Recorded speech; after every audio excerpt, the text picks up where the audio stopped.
Previously, we've left Bundy, we've come across the Cameron's Corner, down the Strzelecki, across the Nullarbor, round the WA coast, then into the Pilbara, and then we made our way up to Broome and Cape Leveque, came out to Halls Creek and the Bungle Bungles, and we made our way back to Derby, and then we did the Gibb River Road, where we find ourselves in Kununurra.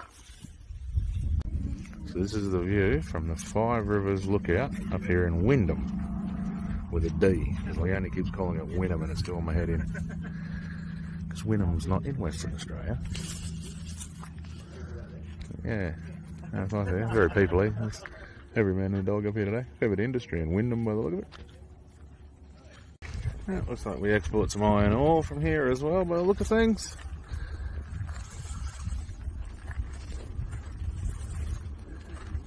Man, this must be just like one big massive wall of water in the wet season.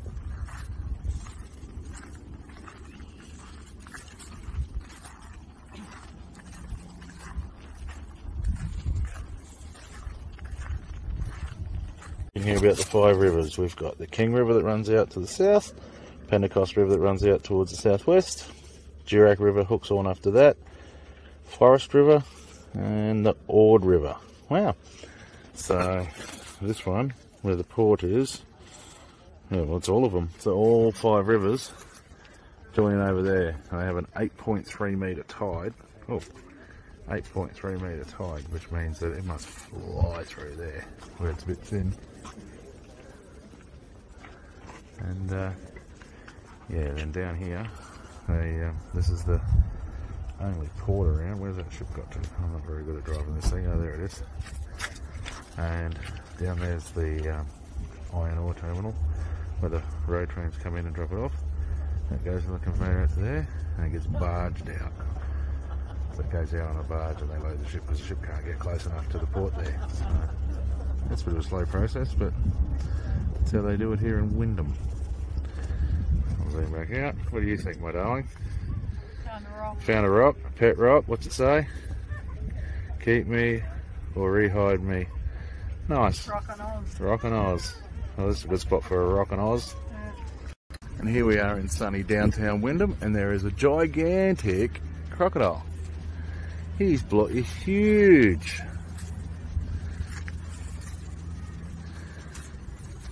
Which is quite nice how they've built that. The big sign, don't climb on the crocodile. That sucks. I wanted to get a picture of Leonie riding the crocodile. They bite. They bite. You get a picture of your head in its mouth, which would be quite funny here in downtown Windham with the giant crocodile. One thing I'm liking about the crocodile in Windham is that there's no graffiti all over it, which is a nice thing. And we've got some loads here trying to sell us some boab nuts that they've put some artwork on, which is nice.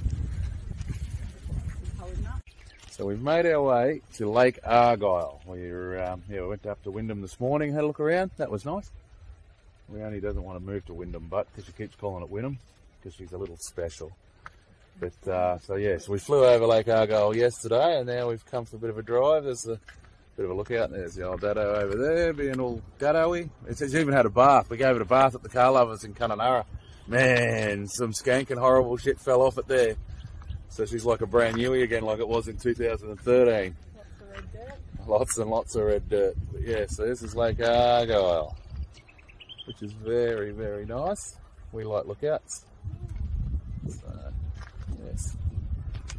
But so we'll stick around here for a little while, have a bit of a look around, and then the plan is we're going to make our way towards the border where you'll see us in the NT, and we've got to get our way to Darwin, because I think there's a chance we might run into a very special guest star. Yeah, this is quite nice. So yeah, they've got all the little dinner cruises and stuff. The caravan park's just down the bottom there, and it's just packed at the moment, so we're definitely not staying here. But down there you can see the little dinner boats, or the cruise boats and stuff. But we don't really need to do that. We own our own boat and take it to lakes all the time, and yeah, I don't think there's that much to see. I think the trip over it with the plane yesterday was enough for us. But yeah, no, this is lovely.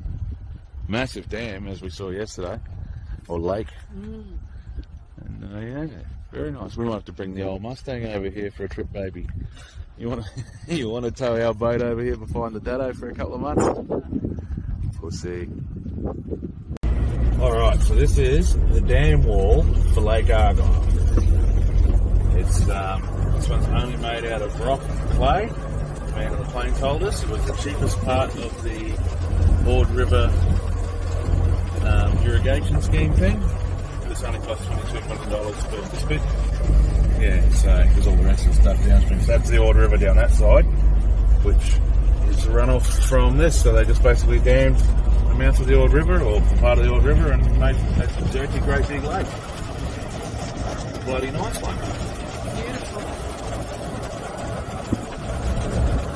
Yeah, so that's the view looking down the Ord River from the other side of the car. We're on top of the dam wall still. Bloody beautiful, isn't it? It is stunning. All this nice gorgy kind of a thing. Yeah, no, it was great to fly over this yesterday. Unfortunately, we had a bit of cloud cover, but yeah, no, what a pretty little place. So that's us, out of WA, into the territory. And Daphne's had its bath, and there's the border checkpoint down over there, where if we decided to do a U-turn right now, we'd have to chuck out our fruit and veg and all that sort of nonsense. So, yeah, see you later, WA. So tonight we're parked up here. We've just had a lovely pork and salad and chips dinner. And we're sitting here, we've got this bit of a rock cliff just over there. We pulled up the side highway, and here's the full moon deciding to poke its head up over it. I don't know how well the phone camera will do here, but it's worth a crack. Yeah, so tonight's the night, yeah, beautiful full moon coming up over that hill. Tonight's the night, I believe Mum and Jenny are in Broome for the Stairway to the Moon. So fingers crossed the clouds stay away for them and they can enjoy it. Isn't that just magnificent? Wacko, man.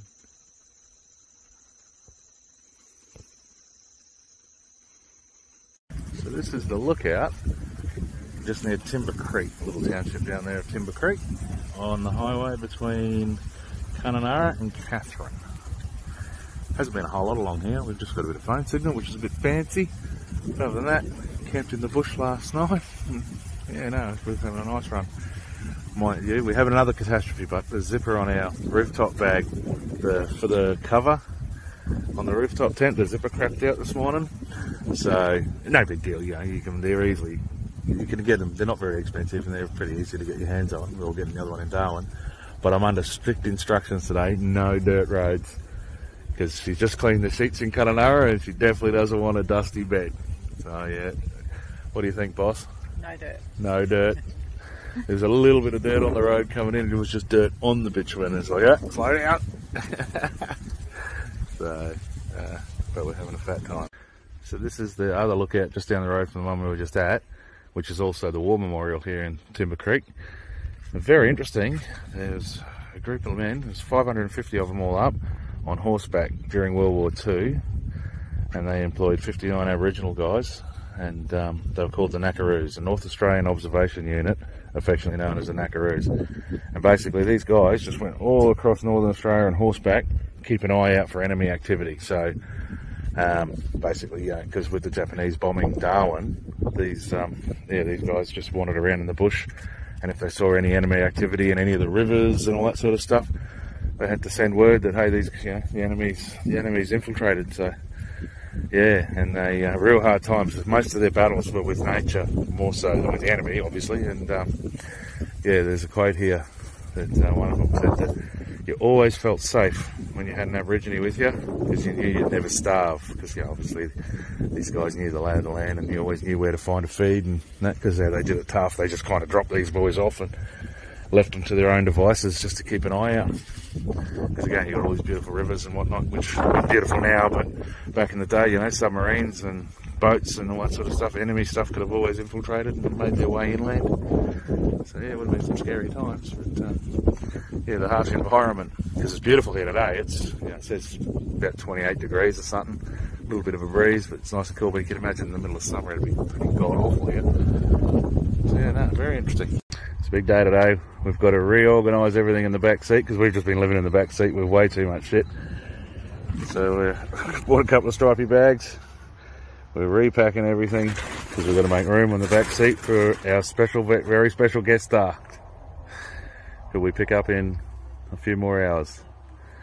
after this. Was a nice little free camp we found just here on the side of the highway on the way to Darwin. Yeah, it's all cleared out now. It was pretty full when we got here last night, but yeah, it's worked out quite well. We're about 100k south of Darwin, and yeah, we've got a nice cabin booked for a couple of nights in Darwin, and wait and see how long we stay there for. So we're in Darwin Airport. Northern Territory's just gone into a snap lockdown at 1 PM today. It is now 1:30, and here arrives our very special guest star. So yes, we've managed to get ourselves some accommodation. It's a 48-hour lockdown. We've got 48 hours of accommodation at this stage. The people where we're staying are really nice. They said they won't kick us out or anything, so we'll work it out how that goes. Look who we found at the airport! It's the Grubbly Grub! Ah. So look who we found at the Darwin Airport. The bloody Grub. And she had a shitty flight, and Virgin, you suck.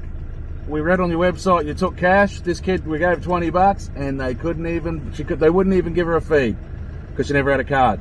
So that's a bit limp, not even feeding a kid with a bit of cash in her pocket. Anyway, Richard Branson, I hope you're enjoying your private island or whatever it is you got. Well, we're in 2-day lockdown. Now we're in 2-day lockdown in Darwin, but we're all together. The motel place we're staying has told us no stress. They can't check anyone in.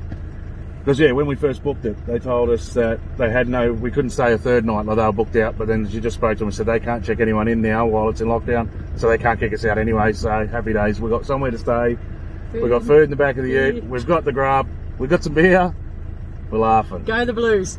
And the Blues suck, we're going for the Maroons. Grub's even got her Cowboys jumper on. Yep. So happy days.